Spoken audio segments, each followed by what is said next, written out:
Hello everyone, এতিয়া আমি পঢ়িম velocity and instantaneous center. Instantaneous center মানে যোনটো পইণ্টত মানে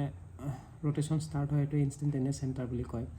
যেনেকৈ velocity এই পইণ্টৰ velocity ইফালে আছে এই পইণ্টৰ velocity ইফালে আছে তো পইণ্টৰ পাৰপেণ্ডিকুলাৰলি এটা লাইন ড্ৰ কৰিবা এই পইণ্টৰ এটা পাৰপেণ্ডিকুলাৰলি এটা লাইন ড্ৰ কৰিবা দুইটাই য'ত মিট কৰিব সেইটো হ'ব instantaneous center বুজি পাইছা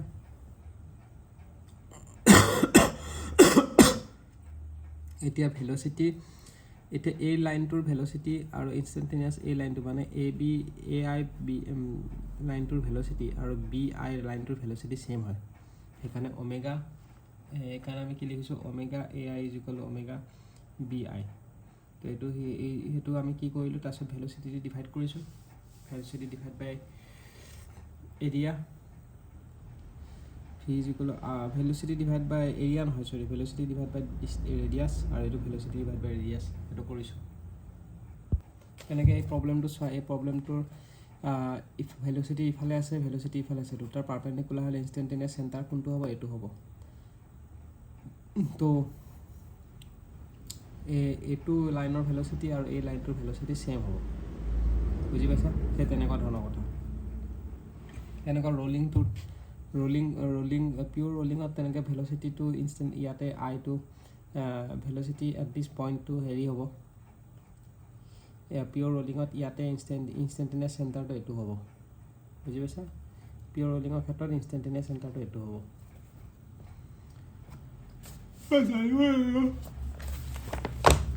like tomar number of instantaneous center keneke ki hobo n minus 1 divided by 2 number of instantaneous center is equal to n bracket of n minus 1 divided by 2 hobo যদি n মানে number of link যেনেকৈ এটা চাৰিটা link আছে চাৰিটা হ'ব তেনেকুৱা বুজি পাইছা এতিয়া তোমালোকৰ ইয়াতে হ'ব স্টাৰ্ট হ'ব types of instantaneous center types কি আছে এটা হ'ল প্ৰাইমাৰী এটা আছে তোমালোকৰ প্ৰাইমাৰী instantaneous center হয়নে আৰু এটা আছে যেনেকৈ ফিক্স সেন্টাৰ বা পাৰ্মানেন্ট instantaneous center এটো আছে আৰু এটা হ'ল সেকেন্ডাৰী instantaneous center এটা আছে সেকেন্ডাৰী instantaneous center যোনটো আছে তোমাৰ নাইডিয়াৰ পার্মানেন্ট নট ফিক্স পার্মানেন্টও নহয় ফিক্সও নহয় মানে বুজি পালা এতিয়া how to locate instantaneous center কেনেকৈ locate কৰিবা how to locate instantaneous center কেনেকৈ locate কৰিবা when two links are connected by pin joint দুটা লিংক যেতিয়া pin joint কানেক্ট কৰিবা instantaneous center lines at the center of the pin joint যেতিয়া connect কৰিবা তেতিয়া এই দুটা লাইনৰ instantaneous center টো পিনতে হ'ব ক্লিয়াৰ হৈছে এই দুটা লাইনৰ চেণ্টাৰটো কি হ'ব পিনত হ'ব বুজি পাইছা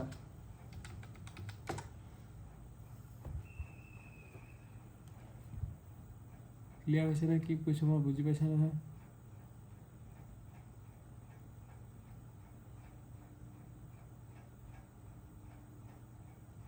যেনেকৈ তোমাৰ when two lines are connected by pin joint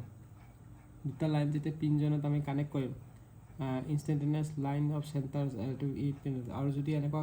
circular pure rolling যদি হয় তেতিয়া হলে instantaneous center ইয়াতে হ'ব মানে কার্ভ হলেও instantaneous center ইয়াতে হ'ব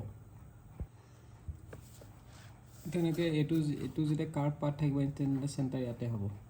রুল নাম্বার 3 কি দিয়া আছে যদি এনেকৈ প্লেন সারফেস থাকে তেতিয়া instantaneous center টো ক'ত থাকিব ইনফিনিটিত তাৰপিছত প্লেন সাৰফেস নহয় যদি স্লাইডাৰ যদি থাকে তেতিয়া instantaneous center টো ইনফিনিটিত থাকিব বুজি পাইছা তেনেকৈ তলৰটো সেম হয় তলৰটো সেম instantaneous center টো ইনফিনিটি স্লাইডাৰ আছে ইফালে instantaneous center টো ইফালে হ'ব তেনেকুৱা এতিয়া next method of locating instantaneous center is important হয় method of locating instantaneous center in a mechanism এটা মেকানিজমত তুমি instantaneous center কেনেকৈ লোকেট কৰিবা এটো ইম্পৰ্টেন্ট হয় বুজি পাইছা তো আমি প্ৰথম কি কৰিম কেটা instantaneous center আছে এটো উলাই লম যদি 4 বাৰ মেকানিজম হয় তেনে instantaneous center কেটা হ'ব চাৰিটাই হ'ব যেনেকৈ n = 4 ছটাই হ'ব যেনেকৈ n = 4 হয় n1 আছে এনেকৈ 6টা ইনষ্টেণ্টেনিয়াছ চেণ্টাৰ হ'ব তো এনেতো কিছুমান বস্তু ডাইৰেক্ট ওলাব পাৰি এইটো এনেকৈ টানি দিলে ইয়াতে এটা হ'ব এইটো ইফালে টানি দিলা তো ইনষ্টেণ্টেনিয়াছ চেণ্টাৰ 1 আৰু 3 1 আৰু 3 কাৰণে এইটো হ'ব আৰু 2 আৰু 4 কাৰণে এইটো হ'ব তেনেকুৱা বুজি পাইছা কিন্তু যদি তোমালোকে ওলাব বিচাৰা এনেকৈ ওলাব পাৰি 1 2 3 4 তাৰপিছত বাকীটো এইটোতো জানা 2 আৰু 3 টোতো গম পাবাই 3 আৰু 4 টোতো গম পাবাই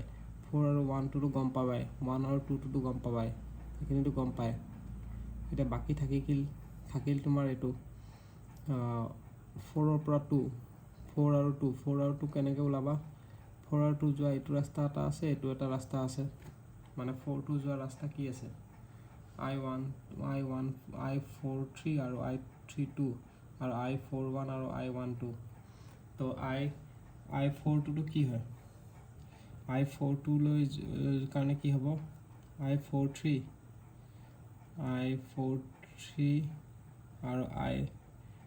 I43 আৰু I43 আৰু I32 এইটো হয় না I4332 এই দুটা জয়েন কৰিলা আৰু ইফালে জয়েন কৰিবা I41 আৰু I12 এই দুটা জয়েন কৰি ইয়াতে জয়েন কৰিলা তো এইটো হৈ গ'ল I224 হ'ব বুজি পাইছা এইটো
এতিয়া আমি ইপিসাইক্লিক গিয়াৰ ট্ৰেইনটো পঢ়োঁ ইপিসাইক্লিক গিয়াৰ ট্ৰেইনত দুটা ভাগত ভাগ কৰা হৈছে এটা হ'ল for 3 or less than 3 gear for 4 and more than 4 gear বুজি পাইছা 3 অৰ লেছ দেন 3 গিয়াৰ আৰু এটা আছে 4 অৰ মোৰ দেন 4 গিয়াৰ এতিয়া 3 অৰ লেছ দেন 3 গিয়াৰটো কি হ'ব 3 অৰ লেছ দেন 3 গিয়াৰ যেনেকৈ 1 2 আৰু 3 তিনিটা গিয়াৰ আছে তিনিটা গিয়াৰ যদি থাকে তেতিয়াহ'লে N1 ডিভাইড বাই N3 minus n arm তো 3 হলে তলৰ পৰা n1 is inversely proportional number of teeth তো নাম প্লাস মাইনাস দিবা প্লাস মাইনাস দি পেলাই n1 by n3 n1 to sorry t1 to তলত লিখিবা তাৰপিছত t3 to ওপৰত লিখিবা আৰু t2 to দুইটাতে থাকিব তো এইটো কেনসেল গুচি যাব তিনিটা গিয়াৰৰ কাৰণে ওমেগাৰ ঠাইটো এইটোৱে হ'ব আৰু next for 4 or more than 4 gear এটো কি হ'ব 4টা বা তাতকে বেছি যদি গিয়াৰ থাকে তেতিয়া কি হ'ব তেতিয়া হলে n1 divided by n4 n arm টো লিখিবা তাৰপিছত t1 t2 zigzag t1 zigzag মেথডত লিখিবা t1 t2 t3 t4 তেনেকুৱা zigzag মেথডত t1 t2 t3 t4 আৰু প্লাস মাইনাস এটো সিস্টেমত লিখিব লাগিব তাৰপিছত আৰু হেতু লিখিবা omega 1 minus omega arm divided by omega 4 minus omega arm is equal to একে হ'ব বস্তুটো ক্লিয়াৰ বস্তুটো একে হ'ব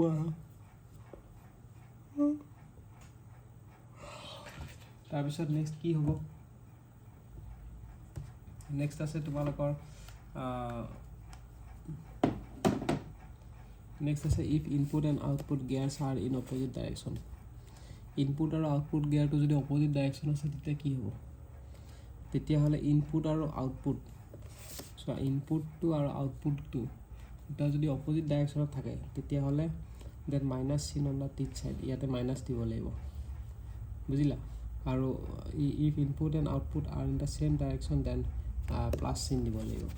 আৰু omega 1 omega n আৰু omega sign depends on clockwise and anti-clockwise যদি আমি clockwise to positive ধৰো তেতিয়া হলে positive দিব লাগিব omega sign to আৰু clockwise to যদি negative ধৰো তেতিয়া negative দিব লাগিব তেনেকুৱা তো torque 1 divided by torque 2 torque 2 মানে torque মানে কি torque মানে হেৰি হয় এটো এটা ৰিলেশন হয় আমি যেনেকে টিথ আৰু স্পিডৰ মাজত ৰিলেশনটো চালো তেনেকে টৰ্ক আৰু স্পিডৰ মাজত ৰিলেশনটো কি হ'ব হেতু কথা কৈছো বুজি পাইছা টৰ্ক আৰু স্পিডৰ মাজত ৰিলেশনটো কি হ'ব আমি জানো যে power is equal to T omega পাৱাৰটো দুইটাতে যদি ইকুৱেল হয় তেতিয়া t1 divided by omega 1 t omega is equal to t omega to t1 by t2 is equal to omega 2 divided by omega 1 तो inversely proportional होता है और omega inversely proportional इतने तुम्हारे के तो स्वा এটা एग्जांपल ধৰি লৈছো एग्जांपलত কি কৈছে যে কি let us consider an ellipsoidal gear train এটা elliptical gear train এটা স্ৱা যেটাকে এটো হল এটো হৈ গল তোমাৰ হেৰি আৰ্ম এটো গিয়াৰ 1 গিয়াৰ 2 আৰু গিয়ার 3 তো n2 divided by n3 আমি এই দুটা একদম ইনপুট আৰু আউটপুট নললো কথা নাই প্ৰথম এই দুটাও লব পাৰা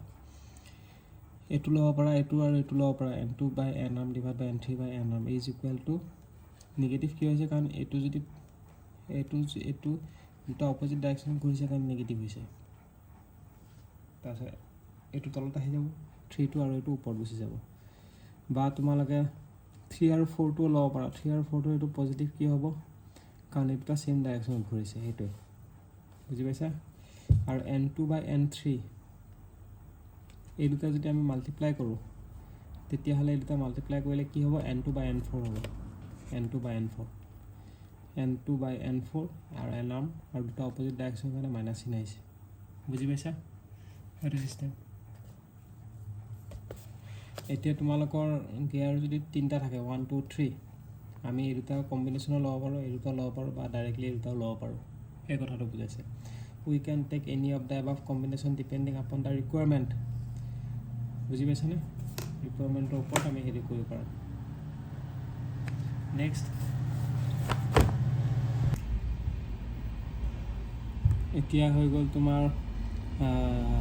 এনেকুৱা সেলৰ ক্ষেত্ৰত কি হ'ব ভেলোসিটি দুটা ধৰণৰ থাকে আমি এটা জানো নহয় এটো পাইছিলো ইঞ্জিনিয়াৰিং মেকানিক্সত এটা ৰেডিয়েল আৰু এটা ৰেডিয়েল ভেলোসিটি আৰু এটা হল টেনজেন্সিয়েল ভেলোসিটি তো ৰেডিয়েল ভেলোসিটি টো r ওমেগা হ'ব r ওমেগা টো ৰেডিয়েল ভেলোসিটি তো এটো তোমালকে চাই লবা কি দিছে টেনজেন্সিয়েল টো r ওমেগা সৰি টেনজেন্সিয়েল টো r ওমেগা তো টেনজেন্সিয়েল ভেলোসিটি টো আমি এটো লিখিলো r ওমেগা মানে এইটো প্ৰবলেম সলভ কৰিলে তোমালকে বুজি পাবা নেক্সট কি কৈছে ক্ৰেংক আৰু স্লটেড লিভাৰ মেকানিজিমৰ কথা কৈছে তো এই ডায়াগ্ৰামটো তোমালোকে প্ৰথম কথা মনত ৰাখিব লাগিব এইটো হৈ গ'ল তোমালোকৰ স্লটেড লিভাৰ এইটো হৈ গ'ল স্লটেড বাৰ এইটো হ'ব ক্ৰেংক আৰু এইটো যোনটো আমি ফিক্স কৰিছোঁ এইটো কানেক্টিং ৰডটো ফিক্স কৰিছোঁ আৰু এইটো হৈ গ'ল আলফা আৰু এইটো হৈ গ'ল বিটা বুজি পাইছা তাৰপিছত লিখিবা if crank and connecting rod ratio' is half বা 2 যদি হয় তেতিয়াহ'লে আমাৰ কি হ'ব ক্ৰেংক বা কানেক্টিং ৰড ৰেচিঅ' যদি হাফ নহ'লে 2 ক্ৰেংক ডিভাইড বাই কানেক্টিং ৰড ৰেচিঅ'টো যদি হাফ হয় বা কানেক্টিং ৰড ডিভাইড বাই ক্ৰেংকৰ ৰেচিঅ'টো কি হ'ব 2 হৈ যাব তেতিয়া কুইক ৰিটাৰ্ণ মেকানিজমটো কি হৈ যাব 2 হ'ব বা ভাইচ ভাৰ্চা বুজি পাইছানে তেতিয়া 2 হ'ব নতুবা ভাইচ ভাৰ্চা হ'ব if quick return mechanism is 2 then crank 2 times যদি quick return mechanism to 2 হয় তেতিয়াহ'লে connecting rod divide by crank এটো এনসাৰটো 2 হ'ব connecting rod তো এনেও দীঘল থাকে তো crank দি ডিভাইড কৰিলে এনসাৰটো 1 তকৈ সৰু নহয় 1 তকৈ ডাঙৰ হ'ব তো 2 হ'ব তেনেকৈ মনত ৰাখিলো মানে 2 times of connecting crank 2 times of crank is equal to connecting rod হয় তেতিয়া quick return mechanism to 2 হয় ক্লিয়াৰ হৈছে এতিয়া length of stroke is equal to কি হ'ব এইটো মনত ৰাখিবা এইটো stroke length যোনটো আছে length of stroke is equal to 2 into length of connecting rod into crank divided by connecting rod হয় এই কথাটো মনত ৰাখিবা length of stroke is equal to 2 into length of slotted length of stroke is equal to 2 into length of slotted into crank divided by connecting rod তো crank divided by connecting rod যোনটো আছে হেতু আমি cos beta divided by 2 দি উলাব পাৰিম cos beta divided by 2 is equal to crank divided by connecting rod এতিয়া তোমালোকে ইয়াৰ পৰা মনত ৰাখিলে হ'ল এইকেইটা ডাইৰেক্ট মনত ৰাখিব পাৰা ফৰ্মুলাটো উলাই পেলাই ডাইৰেক্ট মনত ৰাখিব পাৰি তো cos beta ইয়াৰ ঠাইত cos beta divided by 2 place কৰি দিব পাৰা এতি এটোৰ ভ্যালুটো যদি হাফ দিছে crank divided by connecting rod ৰ ভ্যালুটো যদি হাফ দিছে এটো গুছি গল তো তেতিয়া হলে আমাৰ stroke is equal to slotted bar হ'ব কেতিয়া যেতিয়া কুইক ৰিটাৰ্ণ মেকানিজম 2 হ'ব কুইক ৰিটাৰ্ণ মেকানিজম 2 হলে আমাৰ crank divided by connecting rod টো কিমান হৈ যায় হাফ হৈ যায় হেতু কথা আৰু তেতিয়া হলে আমাৰ length of stroke is equal to length of slotted bar হৈ যায় ক্লিয়াৰ আৰু নেক্সট কুইক ৰিটাৰ্ণ মেকানিজম যদি 2 হয় তেতিয়া হলে stroke is equal to slotted bar হেতু জানা যেতিয়া 3 হ'ব তেতিয়া stroke is equal to root over slotted bar আৰু যদি 5 হয় root over 2 slotted bar হ'ব আৰু যদি 5 হয় stroke is equal to root over 3 slotted bar হ'ব